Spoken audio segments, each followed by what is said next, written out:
ধন্যবাদ। বগুড়ার সবজির বাজারে ধস নামলেও খুচরা বাজারে কিন্তু তার কোনো প্রভাব নেই। এখান থেকে অনেক কম দামে সবজি কিনে নিয়ে যাচ্ছে, কিন্তু সেই সবজিগুলো খুচরা বাজারে কিন্তু আগের দামেই বিক্রি হচ্ছে।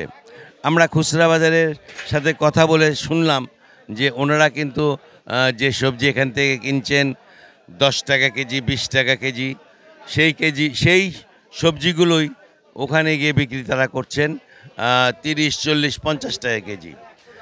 এই যে মানে এই দামের তফাতের কারণে দেখা যায় যে মানুষ কিন্তু বেশি দামে কিনতে বাধ্য হন, কারণ তারা খুচরা কিনে অভ্যস্ত, তারা পাইকারি বাজারে আসেন না।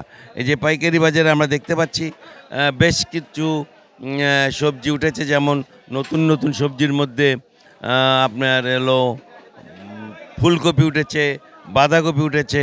তো বাঁধাকপির দাম নিশ্চয়ই একটু বেশি হবে, এবং বাঁধাকপির দাম আসলে কত আমরা জানি না। কী দামে বাঁধাকপি বেচছেন? বাঁধাকপি 25 টাকা বেচছি, 30 টাকাও বেচছি, 28 টাকাও বেচা হয়েছে। না, পিস।